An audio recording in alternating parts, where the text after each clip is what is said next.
চলতি বছরের ৭ সেপ্টেম্বর ২০২৫ ভাদ্রপদ পূর্ণিমা তিথি শুরু হবে।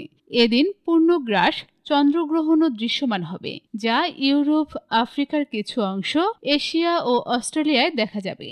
পূর্ণিমার প্রভাবে ৭ থেকে ৯ সেপ্টেম্বর ও ২৩ থেকে ২৫ ভাদ্র তারিখে জোয়ারের পানি স্বাভাবিকের তুলনায় বৃদ্ধি পাওয়ার আশঙ্কা রয়েছে।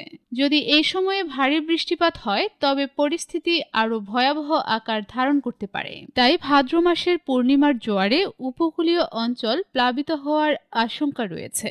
আসুন জানি, জোয়ারের পানিতে নিম্নাঞ্চল প্লাবিত হলে আপনার কি করণীয়।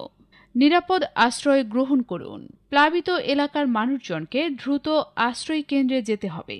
যদি উঁচু ভবন বা নিরাপদ স্থান কাছাকাছি থাকে তাহলে সেখানে আশ্রয় নিন।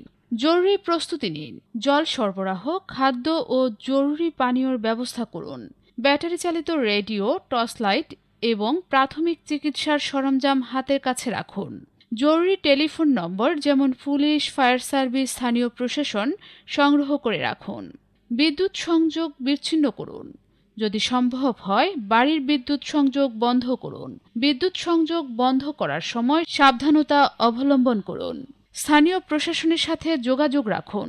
জরুরি অবস্থা মোকাবেলায় স্থানীয় প্রশাসন, জনপ্রতিনিধি এবং জরুরি সেবার সাথে যোগাযোগ রাখুন। তারা আপনাকে নিরাপদ আশ্রয়ের ঠিকানা এবং অন্যান্য জরুরি তথ্য সরবরাহ করতে পারবে। পরিবেশ ও জীববৈচিত্র্য রক্ষা করুন। বন্যপ্রাণী, গবাদি পশু ও ফসলের ক্ষতির হাত থেকে রক্ষা করার জন্য জরুরি অবস্থা নিন।